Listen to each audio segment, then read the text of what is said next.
explain to what I was waiting.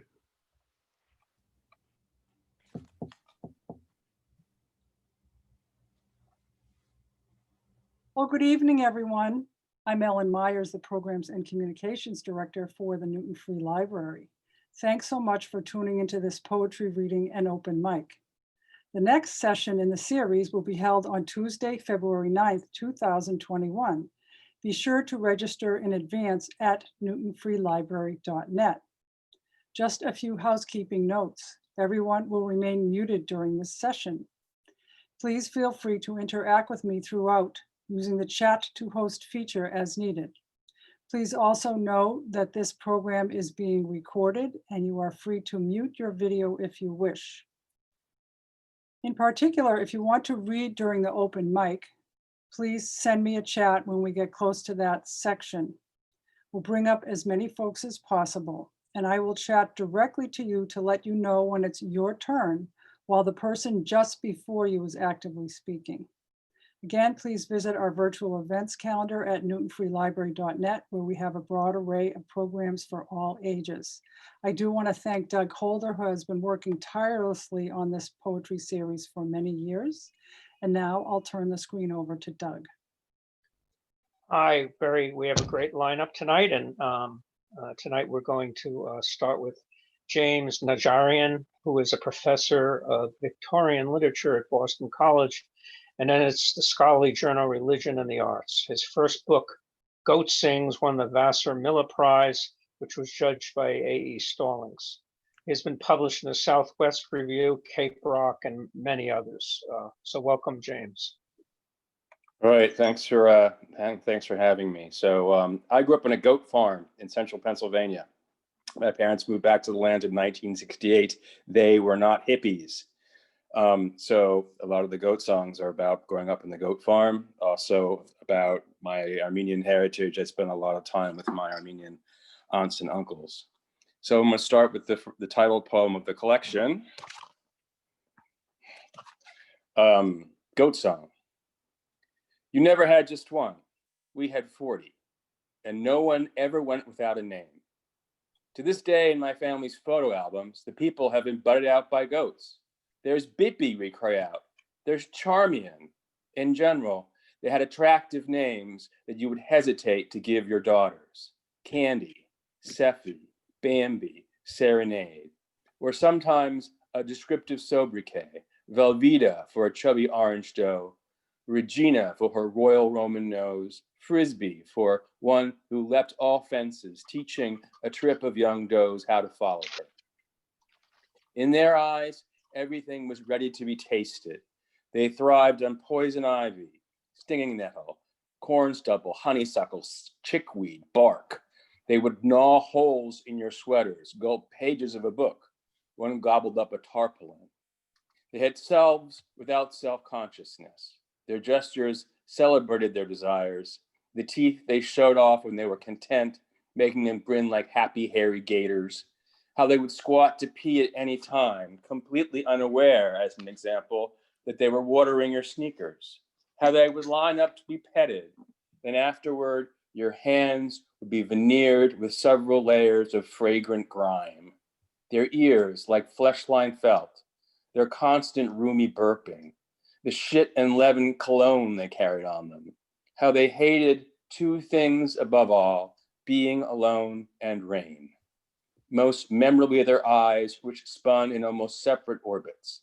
Their pupils opened horizontally like trestles, bestowing them a sideways Weltanschauung, exquisitely contrived for sabotage.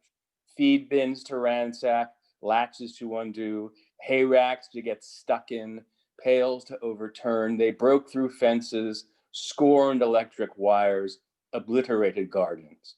When you found them, they rubbed their heads on you for gratitude. But goats live only 6 or 7 years. In our herd, they seem to die unceasingly, like heroines from 19th century opera of mysterious, long-thought curable diseases, milk fever, abscess, bloat, flash toxin. Their deaths were harrowing. They moaned and knew they're going, and they exhausted us. My mother sold the strongest, leaving 2 beloved does, our pets. the old goat's home, we called it. Now they cameo and gamble through my sleep, gluttoning blissfully somewhere unreachable, or padding after me through fragrant hills. I start up in my wide suburban bed, patting the mattress, hoping they are real, and call the names that seem to be for strippers: Candy, Seffi, Bambi, Serenade. Just as the names come out, I understand them decades, Cape Prine generations gone, leaving me only with the kind surmise that somewhere their uncountable great-grandkids are cramming their mouths with rose and thistle, breaking out of other pastures with some other boy.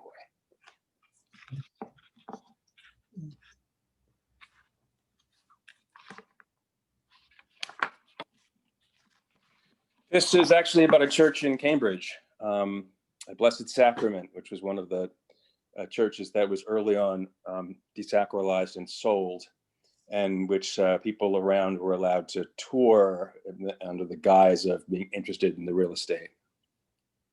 Church on the block. Their seller's agent shepherded our crew past granite pillars to an interior frou-froued in ivory, gilt, and baby blue. It seemed at once part chapel, part boudoir.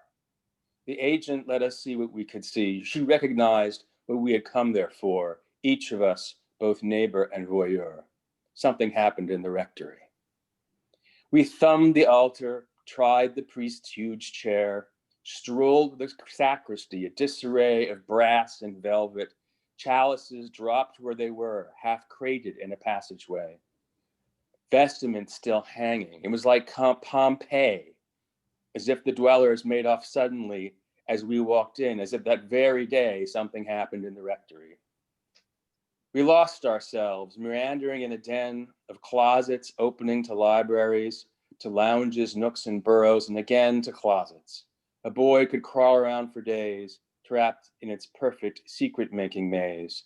But the priest's house was torn down eventually. The church remains, apartments now, and says, something happened in the rectory.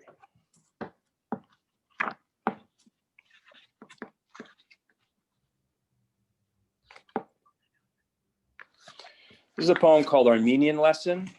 The refrains are from Julian's Armenian Grammar. Every Western Armenian speaking family has a copy of this. It's from 1904. It's been reprinted a million times. So the end of the lines are actually examples from the dialogues in the book. And Armenian has its own special alphabet, which looks nothing like the Roman alphabet. It's described here as well as the language is described, if you've never heard it. Armenian Lesson. Speaking, one grants its gutturals to the air, intimate, prolific hard H's and J's, sounds for the kitchen, meant to bear advice, instruction, succor, and homilies. The quieter a life, the happier it is. On paper, its trampled circles, squat wings, and curly-cued ladles can only convey spoken embroidery, a collection of things you seldom have occasion to say. The Count and Countess are in York today. Coachman, gooseberry, or sealing wax. The grammarian carefully arranges the letters in sample sentences whose slight effects predict none of this country's coming disasters. Each boy has received 7 piastres. We were expecting too much from this tongue, more than 38 letters can give. No living language could ever be strong enough for those it could not save. The Turkish soldiers are very brave.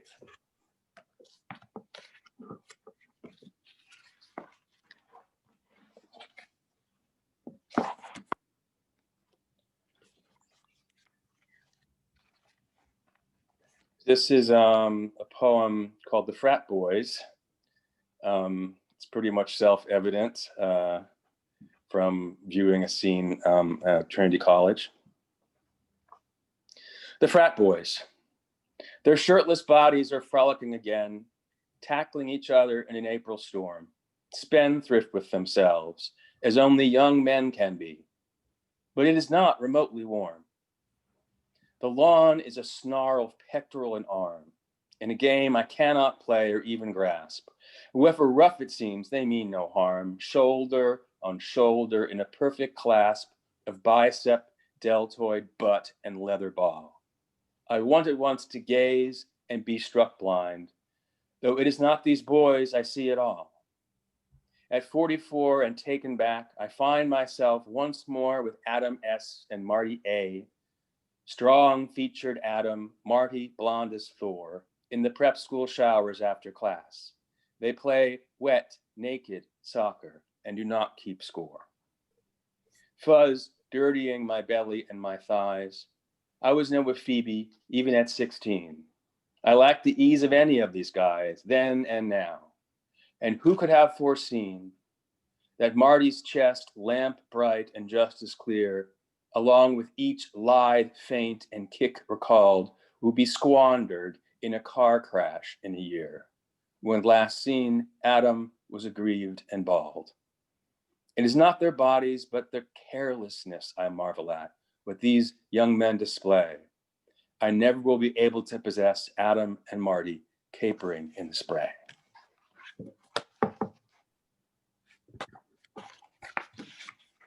This pretty much is a longer poem called Genealogy. It starts out in the farm where I grew up. My parents bought in '68. Genealogy. The year that RFK and King were shot, your father bought the last 200 acres from the youngest daughter of the German family that tilled these hills for 2 fat centuries. They built a barn, plain red, that when it rains, the shadows of proud horses, names, and banners push through the damp and show themselves, and added a wooden summer kitchen to the house, and earlier, the year of Gettysburg, a set of rooms with foot-thick walls of rock. Its core was laid by the Moravians before the Revolutionary War. They cleared the woods and tilled between the stumps, put up a church, of which there is no trace, not even a shallow naked spot, and dug a graveyard, now an unplowed bight of field. The stones were carted off some years ago. The brethren whom they named remain in rows, eroding as we speak, down to the ones who died in combat with the Indians, the Lenape, in the struggle for this land, before those clans were flung beyond the ridges to Indiana, Kansas, and at last to desiccated Oklahoma, dropping the arrowheads that show like rocky chutes at plowing, and the tonguing names of waters, Saucony, Maxatawny, Tulpahawken. 100 people speak that language now. What was this place before that time? The glaciers palmed each valley, seam, and gully, leaving the brittle tears of greasy shale impressed with the remains of vanished beasts and flowers.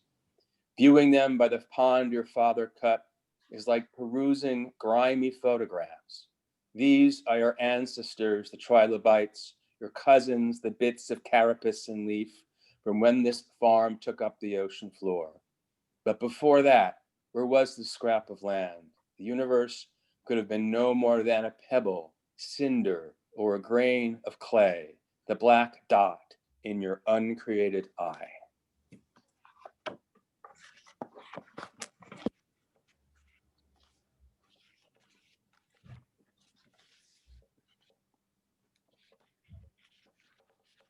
I'm going to end with the poem that I call Last Poem About the Farm. I don't always write in rhyme and meter, but I never, my verse is never quite free. It's always shackled somehow.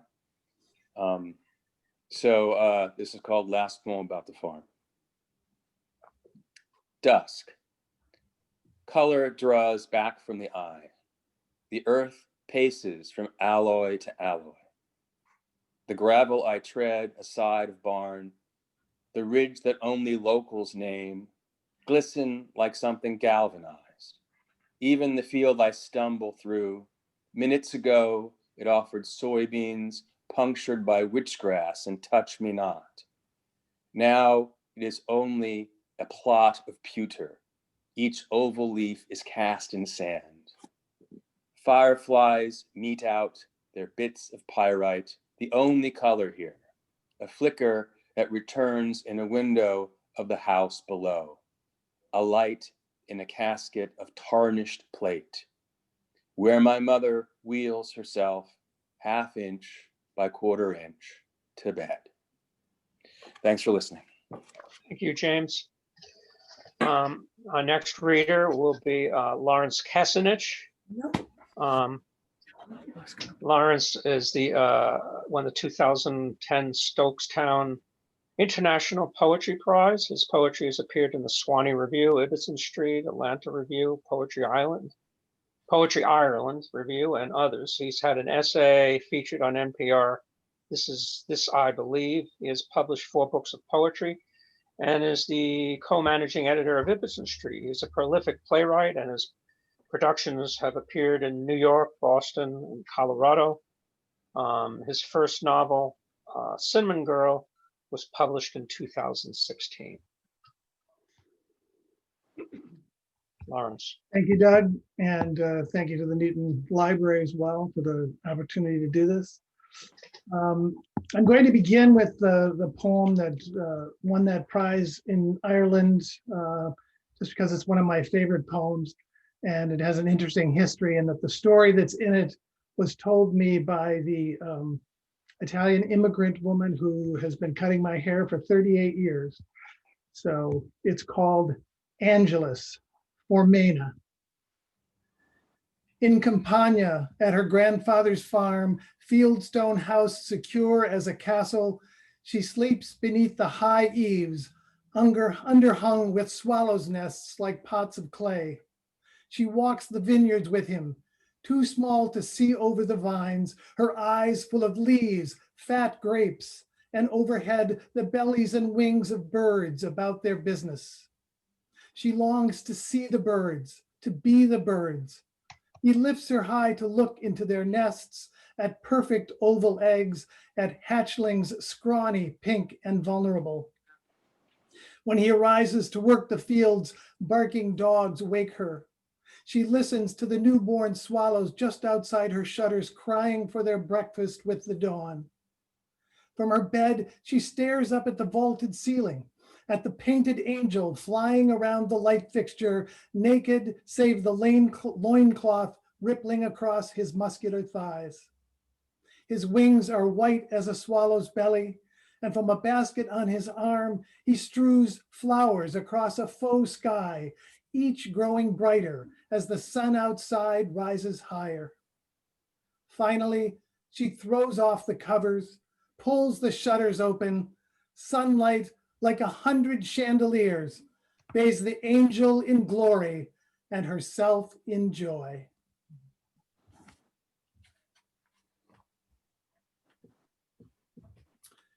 I'm from the Midwest originally, and when I first moved out here to the East, I had to make a few adjustments, and this is a poem about one of those adjustments. It's called Learning to Love the Ocean. Sedate as old maids, warm as a bath in summertime, lakes are comfortable, steady, predictable as sunrise in the East, sunset in the West. No one takes the ocean for granted. It has moods like a dissatisfied girlfriend, tides that play hide and seek with the hours, waves that slap your face with a saltwater sting. The ocean's calm is like the morning after a brutal argument and make-up sex, a calm that's deep and satisfying, but carries within its depths the next storm. Falling in love with the ocean is like leaving your wife for a girl with piercings everywhere and a short fuse, but soft skin that glows in the moonlight when she sleeps. When I plunge into the ocean, she lifts me, buoys my body, invites me to relax, but I never feel secure. Whitecaps loom on the horizon.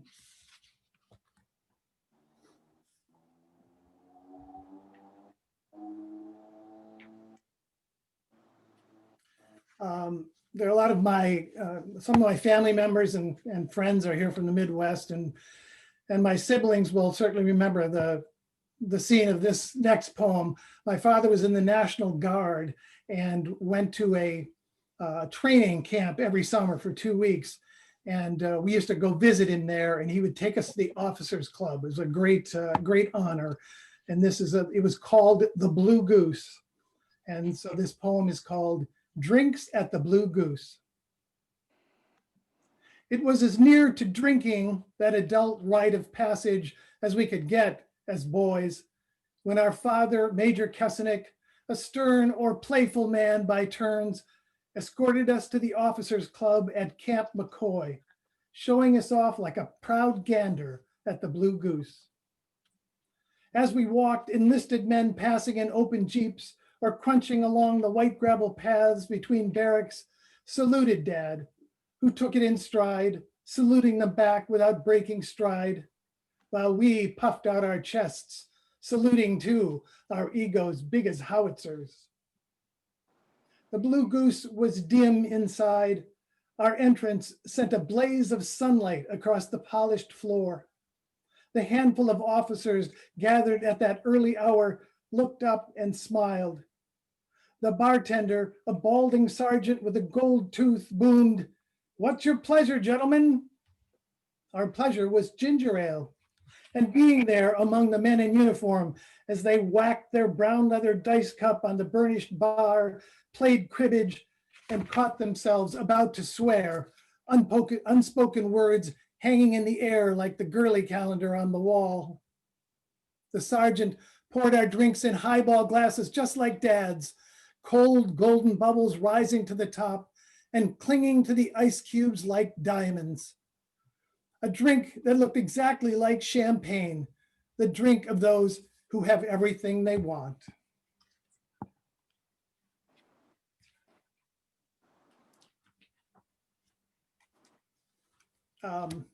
So while we're on family, I want to read a poem. It's about me and my wife and my own children on a visit up to Burlington, Vermont. And it's called Existentialism Revisited. Full of Mexican food and margaritas, at sunset, we wandered down to a public dock overlooking Lake Champlain.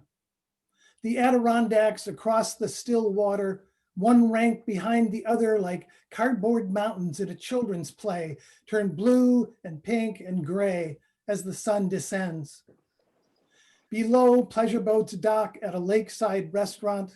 A toddler in red shorts clatters across the weathered gray planks, and a terrier sits alert at the foot of his master's deck chair.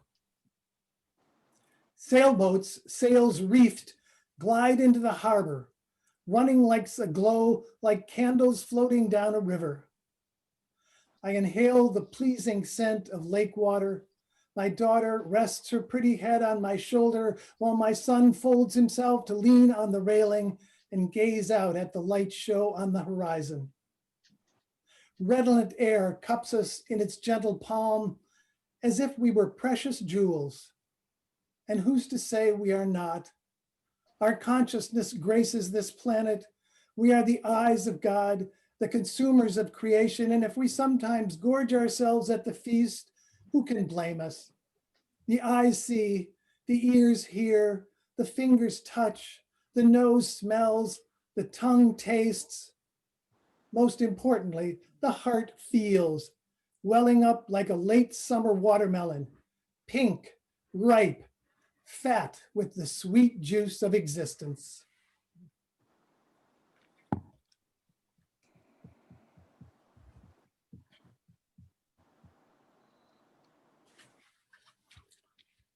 And this is another experience we had when I had that play produced in Colorado. We went to Chaco Canyon, which is an amazing place. Highly recommend. And we're smart enough to hire a guide to take us through. And she let us do some wonderful things, including this. There are, you probably know of kivas that the Navajos have. They're usually in the ground, but there were ones that were level with the ground. And this was an ancient one that was basically a ruin, but you still had a circle of stones that were the base of it. This is called Age of Wonders. She tells us how to enter the Kiva ruins. Go left, clockwise, just inside the wall. Men stop on the left, women on the right. Bright orange globe mallow blooms in the circle's center. Standing beside my son, I look across at my wife and daughter, for whom ritual is as natural as breathing. The four of us are alone with our guide, who says, close your eyes, feel your breath. Listen in the desert silence for the voices of Native Americans who worshiped in this circle. The silence is momentary. A jet, distant but distinct, rumbles in the stratosphere. Immediately, my mind goes to dissatisfaction with the world of whining engines and progress. It is then the ancients speak to me. You live in an age of wonders. Enjoy them. I open my eyes. A blue hummingbird sips at a red Indian paintbrush, then zips across a field of sage, disappearing over the sandstone horizon.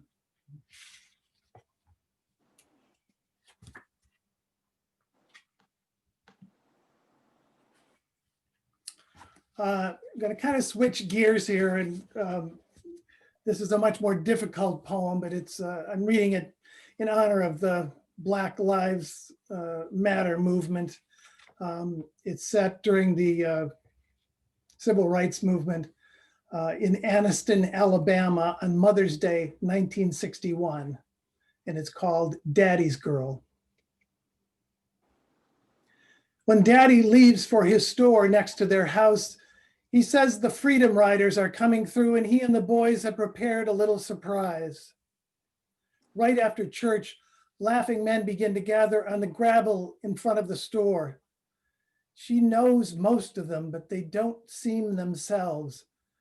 It is as if they've donned hyena masks, laughter curling back their lips to reveal sharp canines. She keeps her distance as she would from a pack of dogs. When the bus appears around the bend, a wild roar goes up. Startled, she drops the bottle she's using to nurse her doll on the stoop. Something tells her to go inside, but she fights it, sets her doll down, walks to the edge of the gravel as the bus crunches in on slashed tires. What happens next unravels across her mind like silent movie clips, jerky, grainy, hard to credit as real. Glass shattering, flames spurting, smoke billowing, blacks and whites stumbling from the bus, doubled over, coughing, crying, water.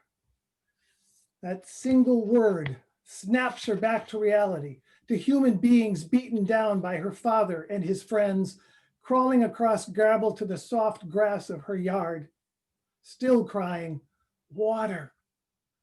Next thing she knows, she's in the kitchen, pulling a tall glass from the blonde cabinet, filling it to the brim, sloshing water on the floor in her hurry to get back.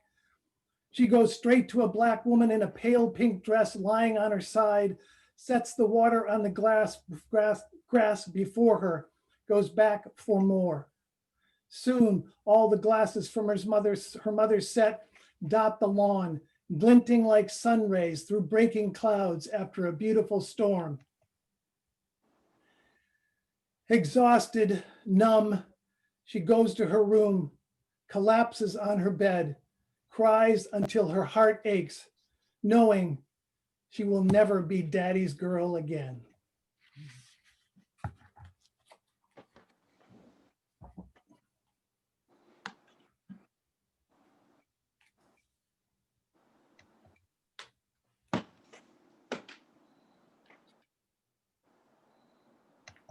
I'm just going to do two more, and this one is kind of a commentary on the country and on our nature, and it's called Wild Turkeys. I watched them from my office window, pecking at pebbles on the blacktop, pink heads, iridescent feathers, stick legs moving with surprising grace. Living in the woods behind the office park, they tolerate our diurnal presence, unmoved by creatures 4 times their size invading in glass and steel. Ben Franklin preferred them for our national symbol, and they act as if they deserve no less. How different would our nation be if we had chosen these gentle grazers who nonetheless defend their nests over a bird who scours the earth for prey? American though they are, these turkeys have no allegiance. They only need a patch of earth to scratch, a place to raise their pink young. And come to think of it, do any of us need more?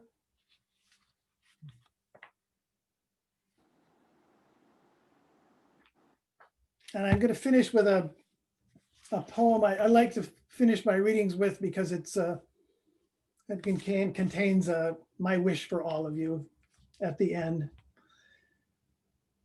It's called, I used to take a bus that didn't quite get me, close to my house. I had to walk about a half mile, and the quickest way was through this neighborhood graveyard. So I would walk through there every night.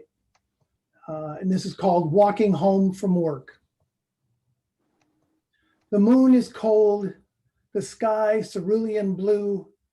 Mars and Venus, close as lovers all week, move apart, estranged. Walking home, I wander through a hilltop cemetery, past a newly filled grave, soil sinking at the edges. High in the sky, Orion, his belt cinched tightly from winter privations, watches my progress indifferently. I've had lonely nights when he would have been a savior, but this night my wife and children await me with hot food and open arms, perhaps even a fire to take away the chill. This is why the world grows cold, so we can warm it up. This is why the sky goes dark, so we can light it. This is why we all leave home, so we can return. The hero's journey is out and back, from cold to warmth, from dark to light. Each week, we are heroic in our own little ways. Each week, we deserve a hero's welcome home. Thank you. Thank you, Lawrence. Next, we're going to have DeWitt Henry. And DeWitt is an accomplished writer, and he's taken up poetry more recently, and he's the founder of Plowshares magazine. DeWitt Henry taught many years at Emerson College until he retired in 2014. He holds a PhD from Harvard University and is a graduate of the IO Writers Workshop. His recent book includes Sweet Marjoram notes and essays, and he has a new book that should be out soon from Mad Hat Press, Endings and Beginnings. He's a recipient of many awards, including the Peter Taylor Award for Fiction. DeWitt Henry. Thank you, Doug. Thank you to the Newton Free Library, and it's an honor to be Zooming with James and Lawrence. As far as I know, we've had no collusion, but I think you'll find some overlaps.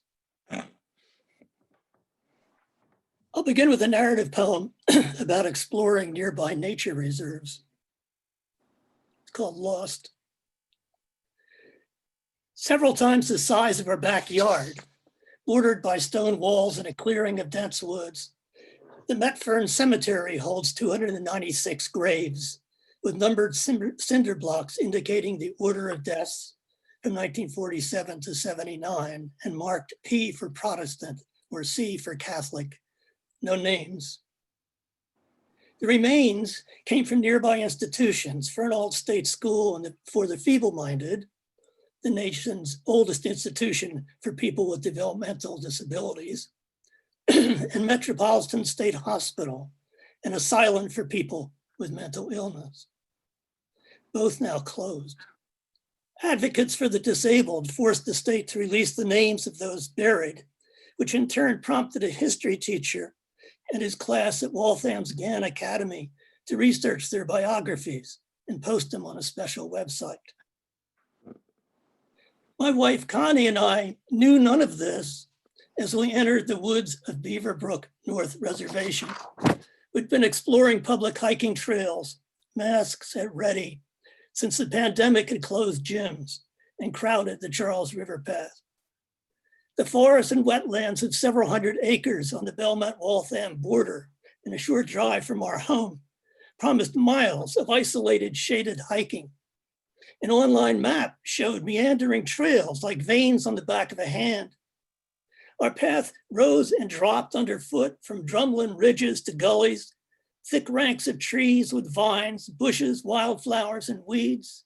No wildlife yet, just birds and squirrels. Now and then humans intruded, masks up or not, avoided us, some with dogs, mountain bikes. After a mile, we'd gotten lost. We followed one path wider than others, saw a sign in the distance, the wall.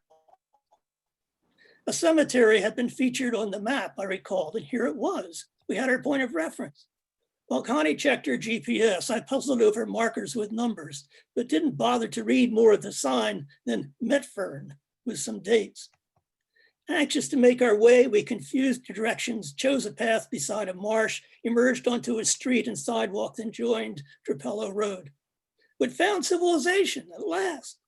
But now must follow sidewalks a mile to Trapello's intersection with Mill Street, then left on Mill for another mile past the entrance to McLean's, to our parking lot at Lone Tree Hill. We should call an Uber, I joked. Across Trapello, I recognized the entrance to Fernald State School and its rolling grassy acres. However, the Welcome Center, the only building visible from the road, stood surrounded now by dirt piles and heavy equipment, being enlarged or replaced, I suppose. I'd volunteered there shortly before we met 48 years ago, I told Connie. I'd answered an ad in the Boston Phoenix. Bored with the square? Put your energy to work with retarded children. With a new PhD and no prospects, I'd driven out for an interview. The young woman in charge asked if I knew any mentally disabled people. No, I answered, but I read about them, seen them on TV. There used to be one in our town, mascot of my high school. I didn't mention that I planned to introduce a Down syndrome child into my first novel, so I needed to research. She'd shown me around. I've starred in Farrell Hall, a new one-story complex for ages 6 to 12 girls and boys.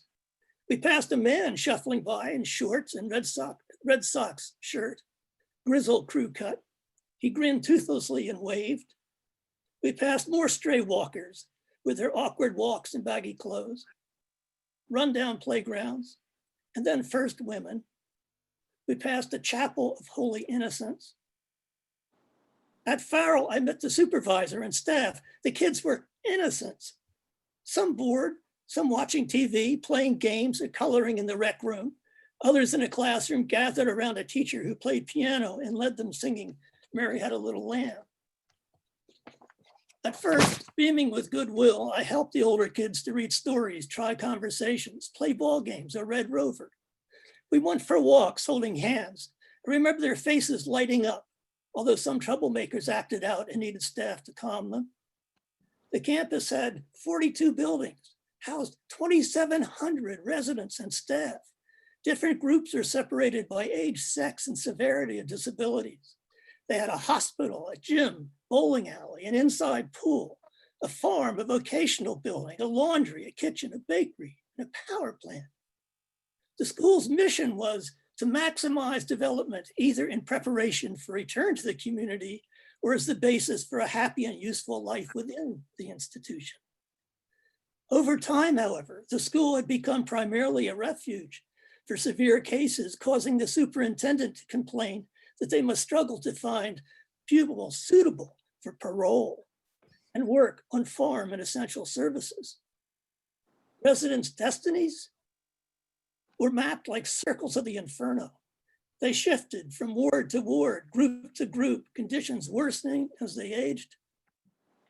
I lasted for 3 visits.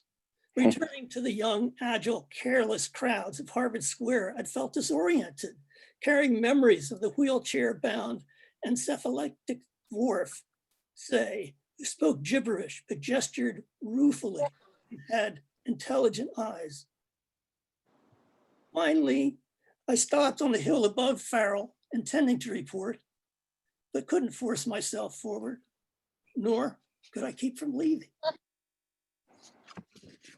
The child I imagined in my novel is saved from institutional life by her widowed father and the woman he courts.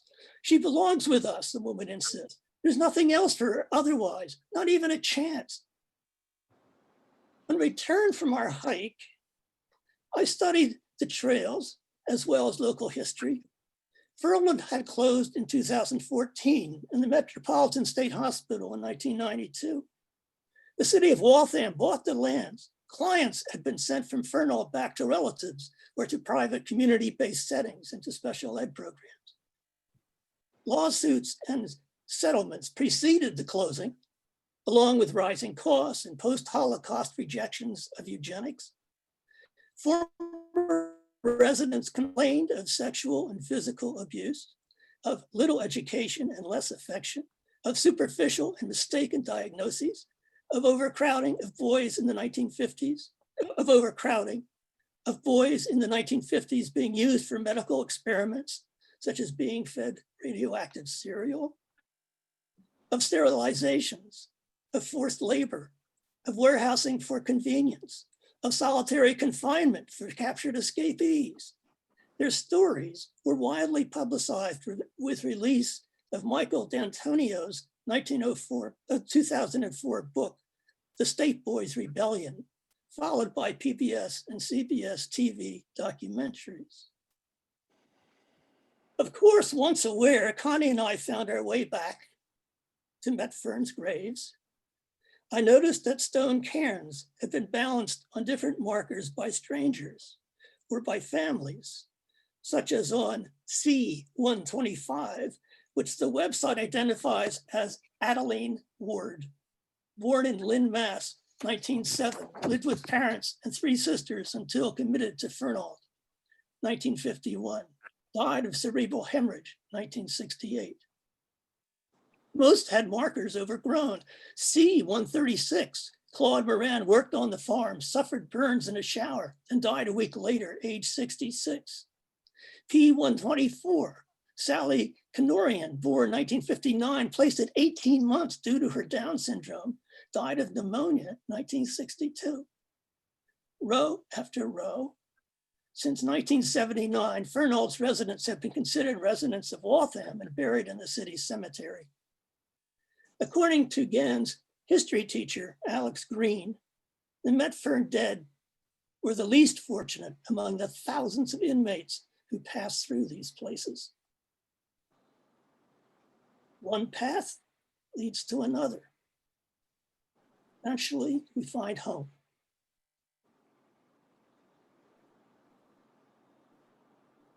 This next one's different in style. It's not narrative. It's called On Trees.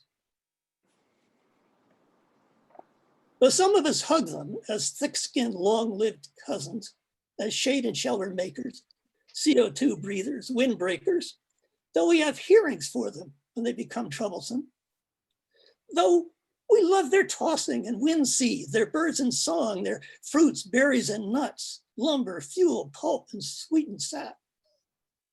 Though we harvest and welcome evergreens in parlors for the holidays, though we plant trees in orchards and nurseries, though we love to climb, swing, and build houses in them as children, though we wonder at their upward thrusts, contortions, and twists, though we're dazzled by their fall colors, count and read their rings, even play them as records.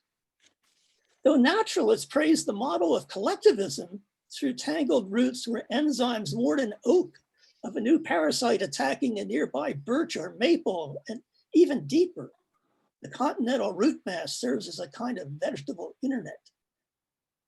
Though our ancestors once dwelled in them for safety, though we celebrate them on Arbor Day, still, we have our fears and fantasies.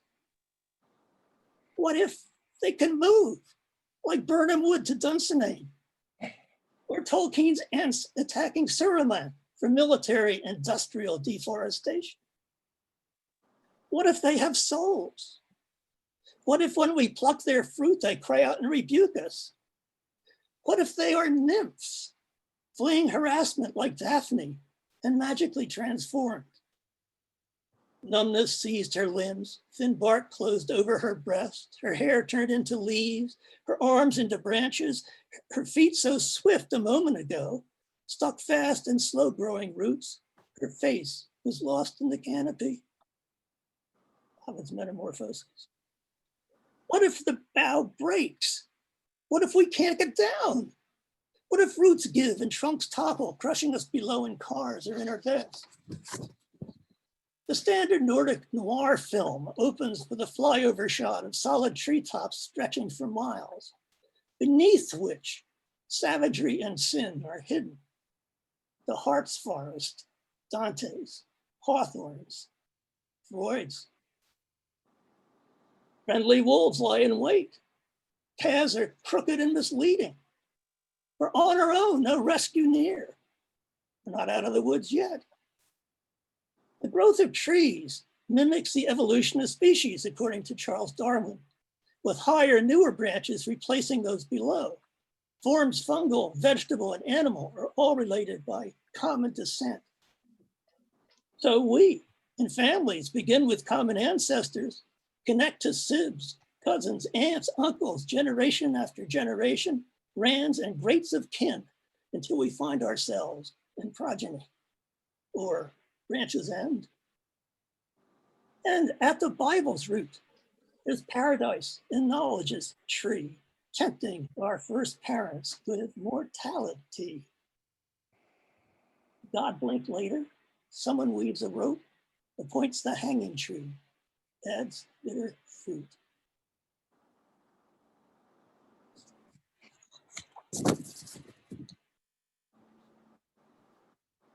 A little after Halloween, this is called On Ghosts. Ghosts haunt guilty dreams, Richards and Brutus's, so no one else can see other than the audience. Horatio speaks to the ghost on the battlement, yet only Hamlet hears its news, its call for revenge. Then in the closet scene, the ghost appears to be Hamlet's hallucination. Whereon do you look, his mother asks, and Hamlet, do you see nothing there? Banquo's ghost unmans Macbeth, prompting his outcry before guests. Shake not thy gory locks at me. And his lady's hushed rebuke. You looked at what I stole. The audience, of course, looks on actors. The lady of boy, props, and stage. Director's choice whether to show the ghost or not. Shakespeare's ghosts suit all, the critics argue. A skeptic, Catholic, or Protestant would each leave the globe with his idea of ghost confirmed. We're spooked by needing more to love than death. Horatio asks the ghost, why do you come back? To pass on clues, to bury treasure, to forewarn? In James Agee's A Death in the Family, Jay's wife Mary is mourning with family when they all sense a presence which she knows is his. Stay near us while she can, she tells him. The children are all right, my sweetheart, my husband. I'm going to be all right. Hallucination, the others think. Thought transference. Paranormal researchers call such visits crisis apparitions, theorizing they might be telepathic signals sent while dying, or perhaps produced unconsciously by mourners to console themselves. Others consider them guardian angels sent to comfort the grieving. No one is hard proof. Psychics, swamis, fortune tellers, spiritualists, and voodooists abound. Virginia Woolf's Mrs. Ramsay, modeled on her mother, is still a unifying force 10 years after her death, brings her scattered family together to resume their expedition to the lighthouse. If they shouted loud enough, Mrs. Ramsay would return, thinks Lily Biscoe, her friend. Spooky, spooked. Cartoons make the afterlife cute in Casper's case, though the friendly ghost died as a child.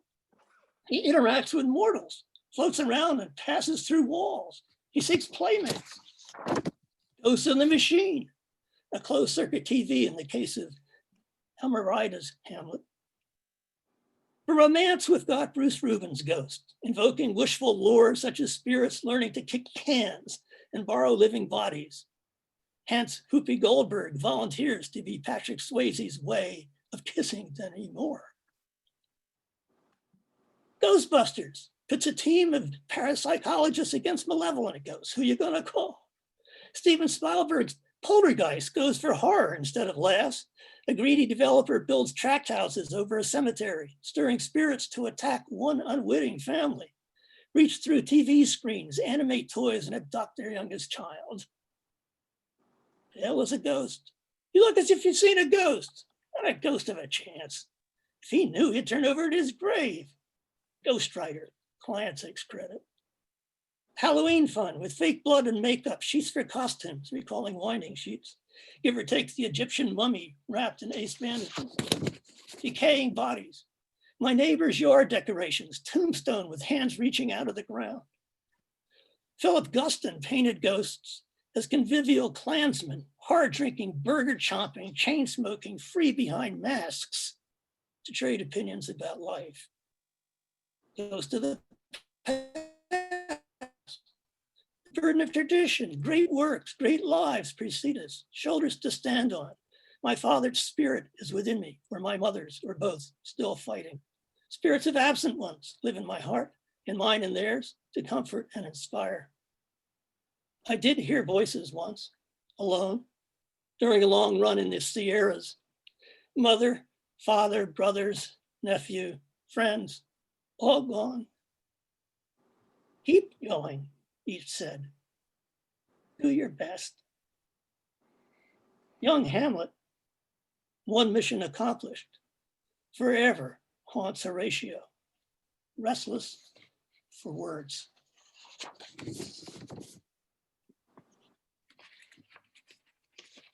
Last one is called On Privacy. Robinson Crusoe needn't worry in the open on his island. No need to hide privates from primates swinging in trees. Goldilocks invades the home of absent bears going for a stroll. Tries out beds, chairs, porridge, slumming it her way. Of course, the door was open. Lesser animals know better than to intrude on the stronger, but white children expect a glad welcome everywhere. If not a home invader in Manhattan, Goldie might spy on the apartments opposite, like the invalid and Rear Window. Like each patron of movies, whether with strangers in the dark or alone with streaming TV. Respect the privacy of others, we're told, each to her own. Keep eyes modest, don't eavesdrop, stalk, snoop, or peep. Mind your own business, live, let live. Privacy's a right, we think, unless famous, enslaved, imprisoned, or a child. Castle doctrine laws allow owners to shoot first, assuming trespassers to be predators or thieves. Ask questions later. Along with fear, shame leads to fig leaves and shyness, privies and shower stalls, bathrooms, locks and keyholes, bedroom walls and changing rooms. Distrust your spouse? Check pockets, desks, wallet first, computer files, bank statements, credit cards, iPhone, or hire a private eye. And what of show-offs, flashers, the brazen or indifferent, naturalists, protesters with bullhorns, door-to-door salesmen and evangelists? Having a party? Be sure to invite the neighbors so they won't complain. Don't hang out dirty linen. Don't live in glass houses. Please, please don't practice drums. Celebrities and public figures feed on publicity, but then can't escape. Having captured our imaginations, they waive the freedoms of obscurity. Memoirs? Autobiographies? How did St. Augustine overcome sin? Ben Franklin rise from printer's apprentice with secrets, trials, and lessons to inspire. And what of writers otherwise unknown? Wordsworth shares his vision's growth. Joyce is portrait of a word-drunk youth. Robert Lowell suffers obsessions, breakups, and breakdowns. Praise for the grace of accuracy. Frank Conroy masters mania. Lucy Greeley, in owning her novelist face, wins and offers kin. Such writers, writes Tobias Wolff, teach self-awareness without self-importance, moral vigor without priggishness, and the courage to head on the line. More cautious talents miss the point. Rely on hooks, representing the underrepresented, voicing groups. We get reality TV, teenage selfies, self-promotion, gut spillers, barstool tearjerkers, self-absorbed public martyrs. I'm here, I'm here, I'm here too, me. I won't tell everyone, but I will tell you. For eyes only, confidential, top secret. The secret of strength is in my hair. The wife of Beth tells us Midas's wife swore she'd never tell about her husband's donkey ears, but then ran down to the lake and whispered to the water, "Don't tell anyone, my husband has the ears of a donkey." She couldn't help herself. No identity theft, no hacking into personal computers, emails, cell phones, no robocalls, please. No soliciting unless it's Halloween. No phishing schemes. Of course, we're warned never to put anything in email we wouldn't on a postcard. While concerned about Big Brother and how personal information is farmed, still we post our fools' faces and opinions, speak loudly into cell phones as if strangers around us can't hear. And who has nothing to protect or hide? Can't hear myself think. No idea what I was thinking. Have to get away to think. Think what you like. Thought is free. Action, not. Some thoughts are too private to be conscious, sub or unconscious, or suppressed, somatic, acted out instead. Lady Macbeth sleepwalks, washing hands. No hiding from divine all-knowing, some believe, let alone from ourselves. But at Walden Pond, my wife and I swim out from the crowded beach to depths a quarter-mile from shore. We're tethered to neon-colored swim buoys just in case. We shed our cares and stress. Occasional distant swimmers slog past, begoggled in intent. Voices recede. Individual human forms recede to specks. Time slows. We float on our backs, engulfed by sky. Water deafens all but hearts and breath. Thank you. Thank you very much, James, DeWitt, and Lawrence. We're going to have the open mic. Just to tell you, the next Newton Free Library Poetry Series will be February 9th, same time, online. I mean, I think we're going to be online for the foreseeable future. And the readers will be announced soon. Ellen is going to start the open mic, and one poem apiece, shorter rather than longer. We have limited time and we'd like to get in as many people as possible. Ellen? Coming up to the microphone now is Keith Thornheim. This poem will appear in the next issue of Ibbotson Street, which is published by Doug. Sailing the COVID Sea. We are in boats sailing the COVID Sea. In each boat, one person or two or a family. But to reach the far shore, we travel as a fleet, joined by electronic ropes, telephones, and Zoom lines. When the voyage is completed, we will have a big beach party, greet each other with nearly forgotten hugs, look around and see who is here and who may be missing. And we will build and light a pyre to memorialize those who disappeared into the sea. It will also serve as a beacon for some in leaky and battered boats, still struggling to reach the shore to our embrace.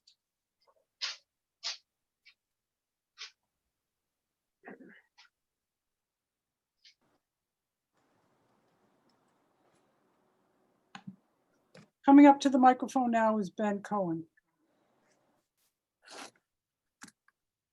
Ben? Yes. Can I be seen, heard? I can hear you, I don't see you. Be Yeah. somebody else. How about now? It looks like Hold on, Ben, I'm working on it. okay. Here we go. Thank you. Thank you, Ellen, and thanks to all the wonderful readers. This poem is called Freedom is Not Free. Let us speak this day of freedom. The apple blossom buds are not free to remain closed in spring, but we are free to appreciate their beauty or avert our eyes. The waterfall is not free to hold back the advancing flow, but we are free to come to the edge of the unknown and go on or retreat.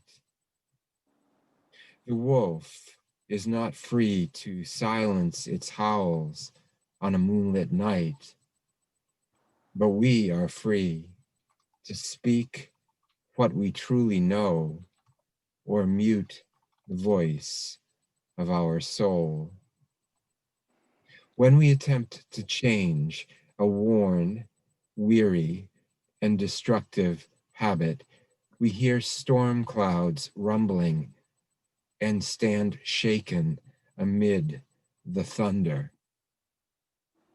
But if we deeply listen, we will hear the heart's drumbeat beckoning us to become free.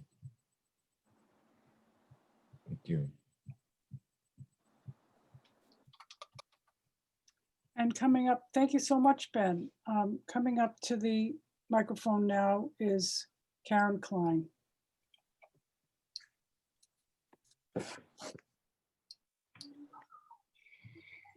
This poem has an evolutionary history, very briefly.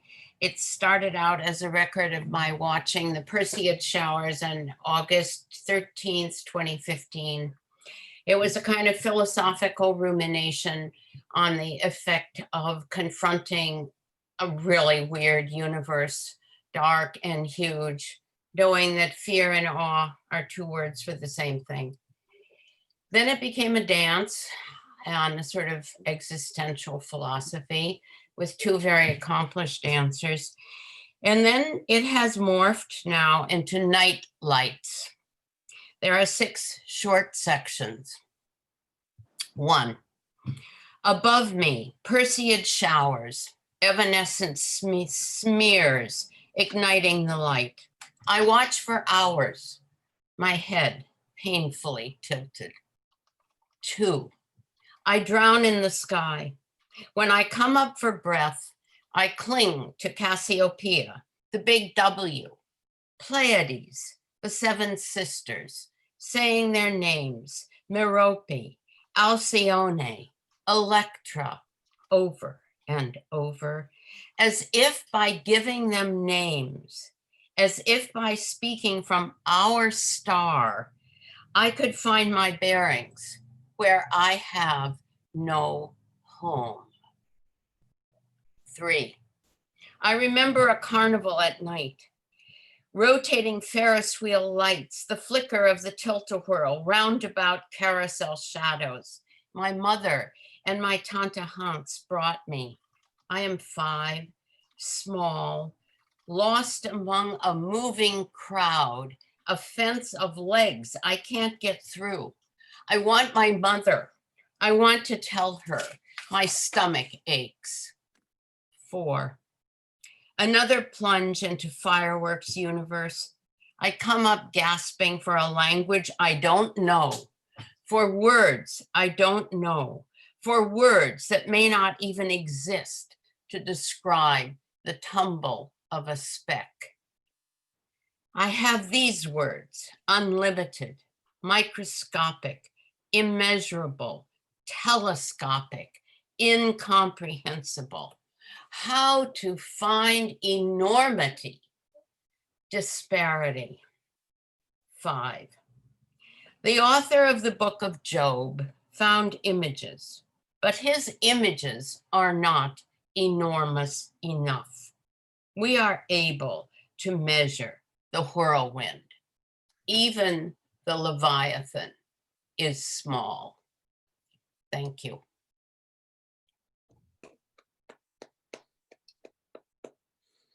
Thank you so much, Karen. And now coming up to the microphone is Frances Donovan. Hi, thank you so much to the readers tonight. It was wonderful to hear you all. This is called Snow White Gets COVID-19. Feverish, 2 bright spots on her pale white cheeks. She gasps and gurgles when she turns. The forest was supposed to be safe, nothing but rabbits and the twitter of birds. What foul droplet from whose foul mouth escaped and bit her? A clot in the vein that travels to the brain and seizes her. If not for the dwarves, she would have died, but they carry her all those miles to the crystal castle where women take her body, only their eyes showing behind the clear plastic. After days on the ventilator, proned on her stomach, they unlodge the tube from her throat and a fine spray of virus erupts. Shivering and aching, she rises from her wheelchair. The whole castle claps as she hobbles out the door to meet Doc, who takes her back to the forest to cook the meals and carry the water.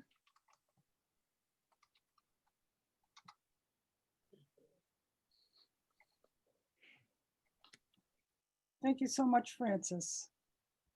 And now we'll hear from Maureen McDonald McElroy. Thank you. Chicken pot pie. I visit my father in the hospital. He's in with a little cancer, a touch of pneumonia. His body is sunken and frail. His chicken pot pie sits uneaten, the gravy congealed. He tells me that Ronald Reagan says he can go home, and I ask how he's looking these days. Does he still have his actor's pose and rosy cheeks? Then I think of Nancy Reagan chewing a mouthful of pot pie 32 times, tiny peas and carrots with a bit of flaky crust. She wouldn't be at my fantasy dinner party, nor would Bacchus, because he always gets carried away. You could be there, Dad, and Mom back alive, and my brothers and sisters. We could all go home again and eat chicken pot pie, cake with vanilla ice cream, those jelly donuts you like. Do you think you could eat something now? Or do you want to take me to the mess hall in World War II? There's a lot to chew on there. Thank you. Thank you so much. And now we'll hear from Mike Ball.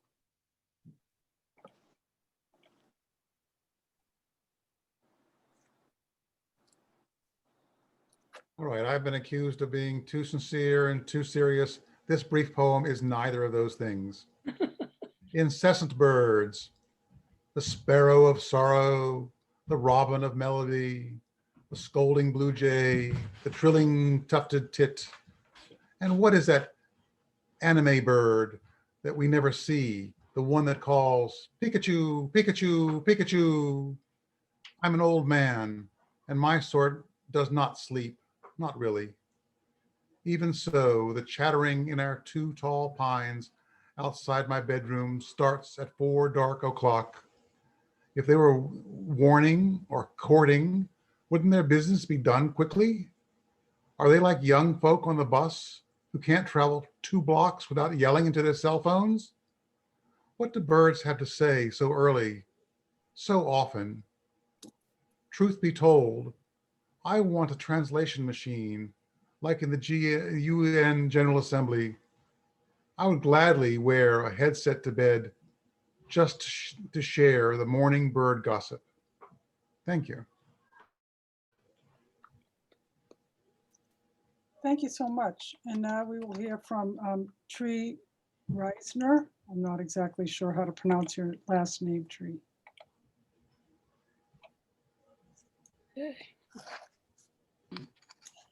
Thank you to all the readers. It's been a wonderful evening. This is my first time to read something on Zoom.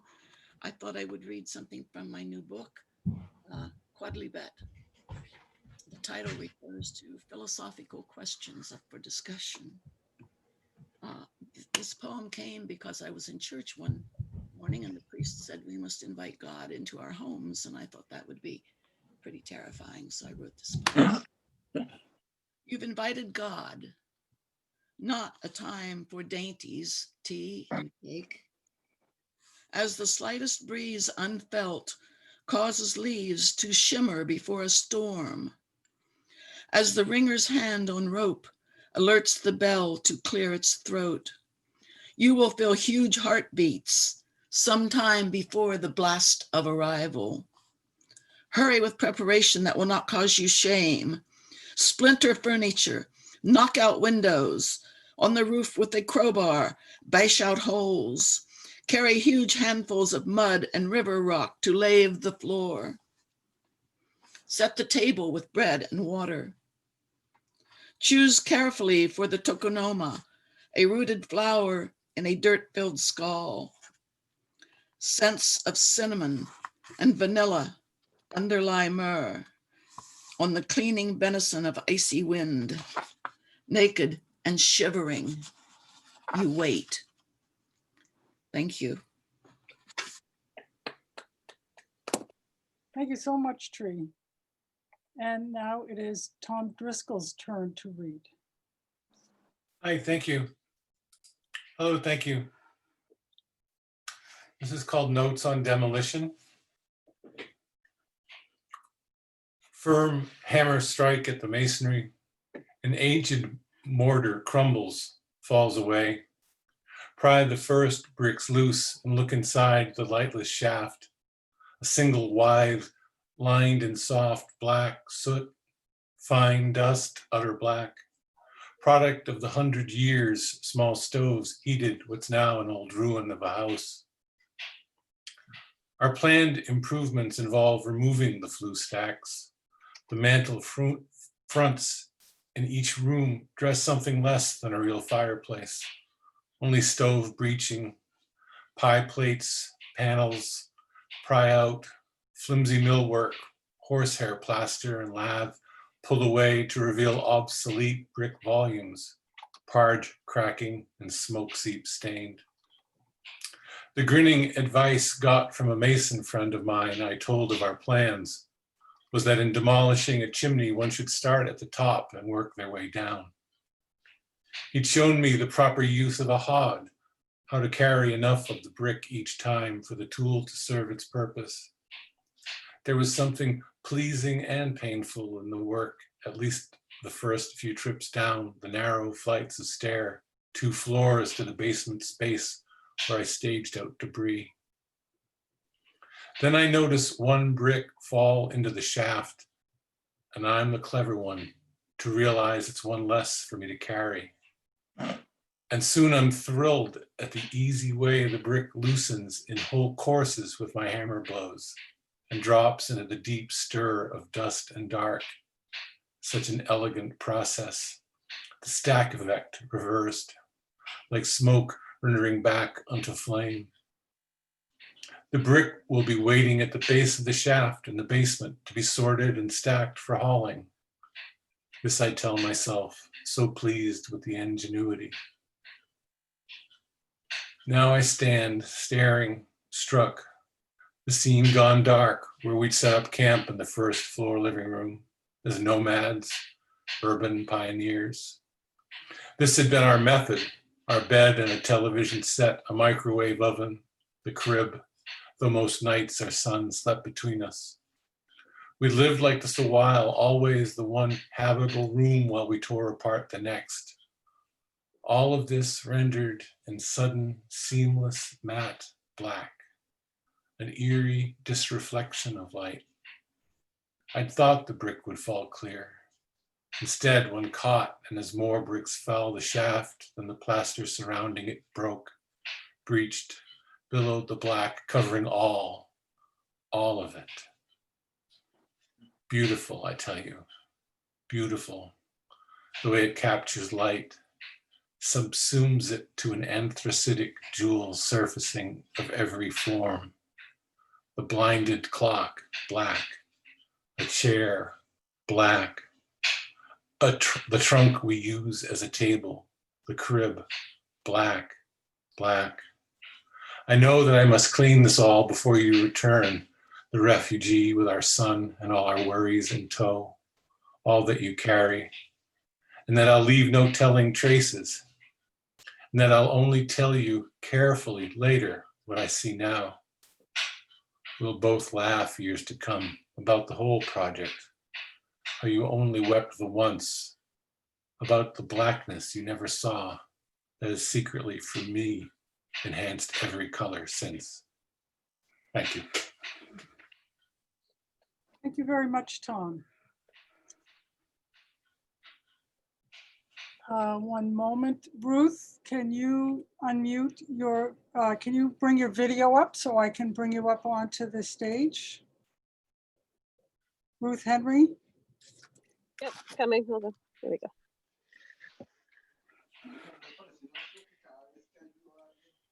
Ready? And here's Can you hear Ruth. me? Yes. Thank you guys so much, and congratulations, Dad. I just thought I'd join without the mic when they sent the thing, so here we go. That's my dad who read earlier. This poem It's is good if called. you stop moving your camera, your Yep, phone or sorry. whatever is moving, and it's very distracting. Thank you. Hold on. This poem is called Chicago. Freshly certified by a freedom rider to teach King's recipe for nonviolent change, I stand before a room full of Chicago and ask for examples. Our shittin', says one woman, and it is neither slur nor accent that twists history in her mouth, but the memory of a mayor's chest racing with the adrenaline of pride as he snipped the ribbon that revealed his new airport-sized trophy to the world, his slick-walled triumph of tourists over the blood-filled concrete cracks of his city and the cardboard sidewalk carpets spread just below its boarded windows. When the protesters first arrived at City Hall, chanting for housing, not O'Hare, he swatted their ideas away like flies. But like flies, they were hard to get rid of. One idea snuck after him into his office and buzzed menacingly beyond his grasp. The locals would stand interspersed with travelers winding lines to shiny airport bathrooms all up and down his trophy hallways. No one would know who was a local standing for a city full of houses and who an international visitor squirming under the weight of heavy bladder. This idea perturbed the mayor so that he laid his fly swatter down and opened the window to announce a new wave of affordable housing. Thank you so much. And now our final reader is Timothy Gager. Gager. Thank you, Timothy. Thank you. It's great hearing everybody tonight. Thank you very much. It's a nice program. How Lucia Joyce was treated. There are no structured steps. When a coryphée is dismissed, the staged mind is darkened. Reject the limitations, movements derived from interpretation of feelings. Rhythms become more fitful. Food thrown up heaved a chair at Nora on father's 50th. Fires were set after Ulysses. Cut phone cords disconnect congratulations. Young felt she severed from reality, while James had a nausea rubbed in the assessor's nose. Stated they dove in the ocean to gather improbable creatures, except James twirled to the surface while Lucia spun all the way down, mouth openly giving in surrender to unwilling incarceration. James swam functionally as a genius and cement-shoed dance partner, all his weight tied to Lucia. Thank you so much, Timothy. And now we'll just bring up Doug to close out tonight's session. I want to thank all our featured poets and our open mic readers. It was a wonderful evening. It was, and thank you all for coming. And it's been great running this venue for almost 20 years now, and I hope to do it a few more anyway. And hopefully we'll have some live sessions if this horrible pandemic ever ends. So thanks again.